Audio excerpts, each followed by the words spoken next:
So here I am with the solutions of JEE Advanced 2021 paper 1 की बात करेंगे पहले। और मैं आपको बता दूं हमारा channel is only for JEE advanced, और जो भी बच्चे JEE एडवांस के लिए प्रिपेयर कर रहे हैं they should subscribe the channel, they will be benefited. बहुत ज्यादा बेनिफिट आपको मिलने वाला है।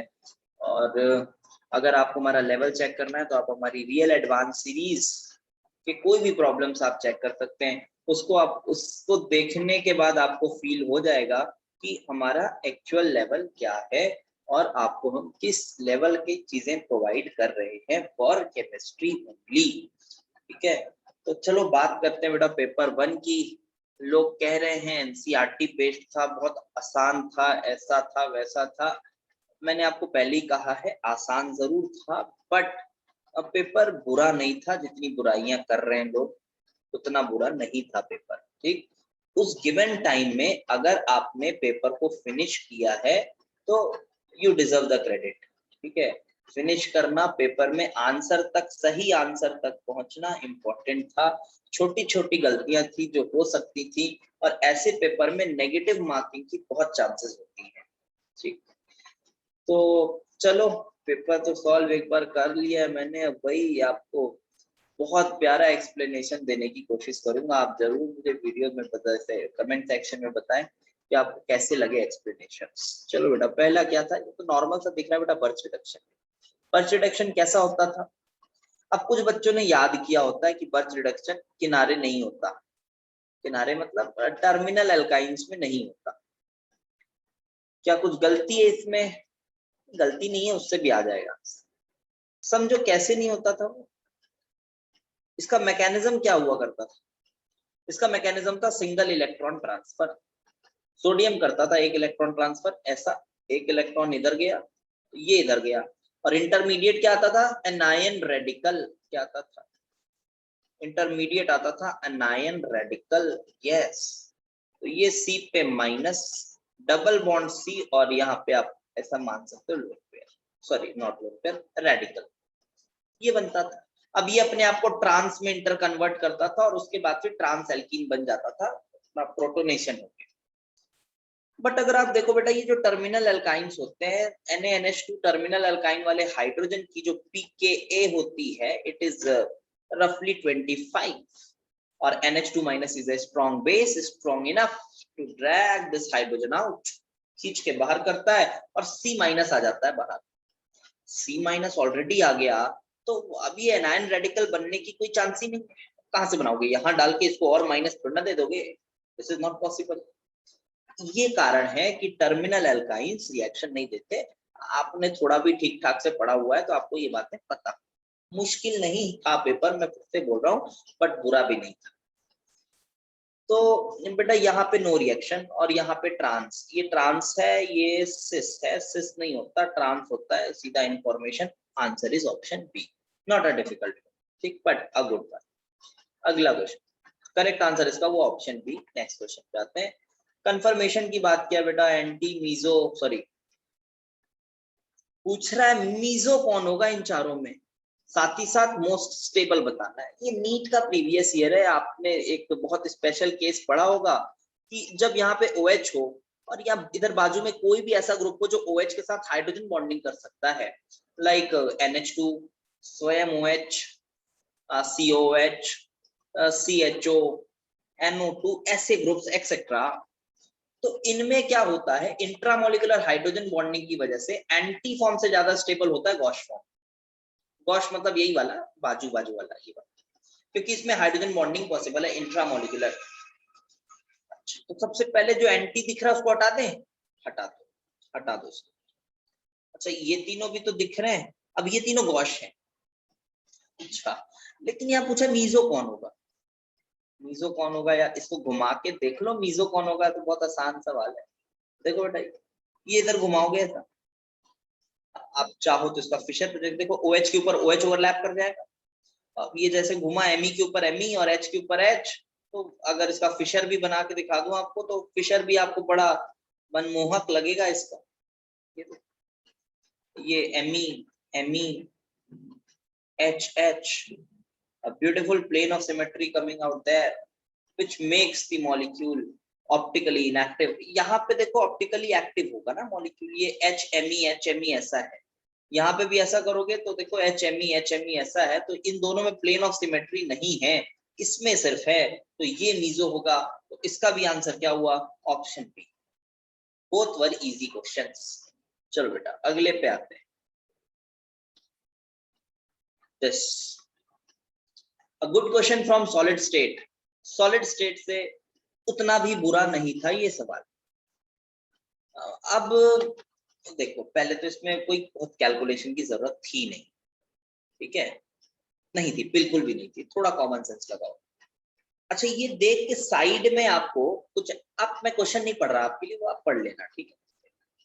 ये कुछ फेस सेंटर्ड जैसा नजर आ रहा है, लैटिस अरेंजमेंट जो है वो फेस सेंटर्ड जैसा नजर आ रहा है, बट ये साइड एटम्स छू भी रहे हैं एक दूसरे को, तो क्या फेस सेंटर्ड में जो अपनी पैकिंग एफिशिएंसी आती है बेटा वो कितनी आती है, 0.74, लेकिन वो तब आती है जब सभी एटम्स सेम साइज के हों, और सेम साइज के जब होते हैं एटम्स तो फिर ऐसा कुछ होता है, एटम आयन जो बोलना है बोल दो, सब सेम साइज के होने चाहिए, तो ये दोनों टच नहीं करते थे, लेकिन यहाँ पे ऐसा नहीं है, यहाँ पे टच कर रहे हैं।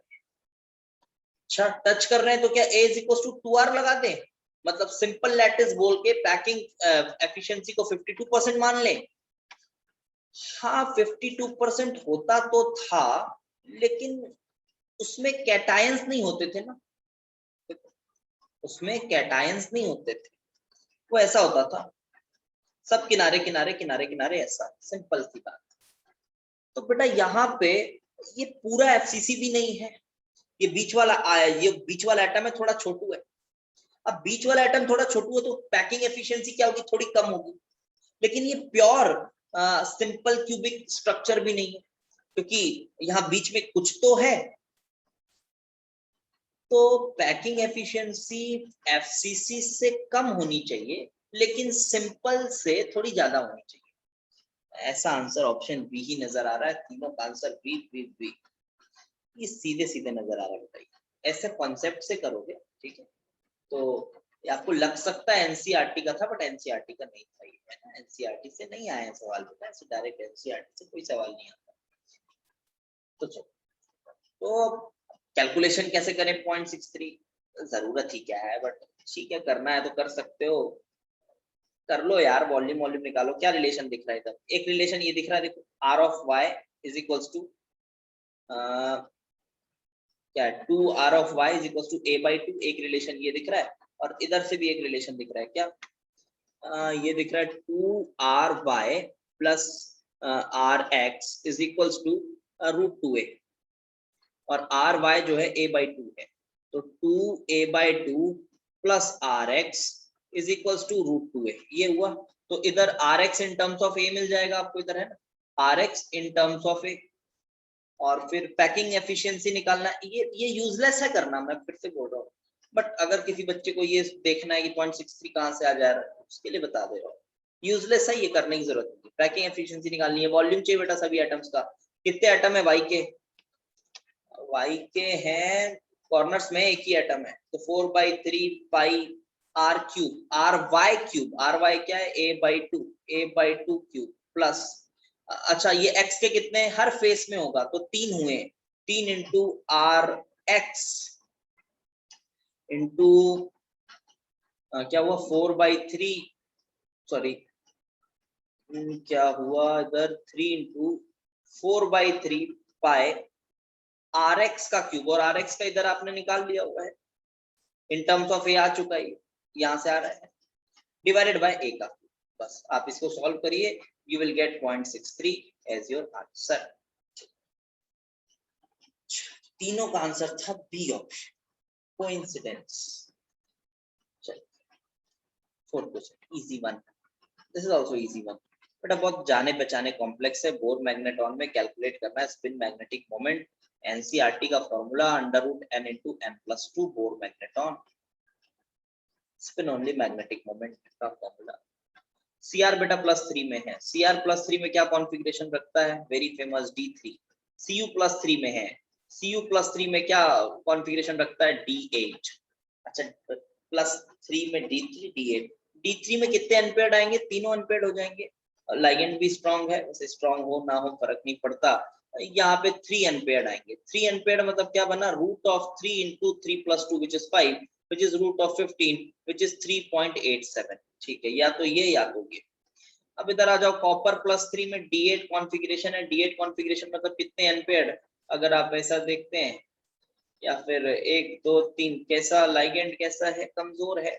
1 2 3 3 कमजोर है तो ऊपर जाएगा। वैसे D8 में आपको पता है कितने अनपेयर्ड हैं, फिर भी मैं आपके लिए बना दे रहा हूँ।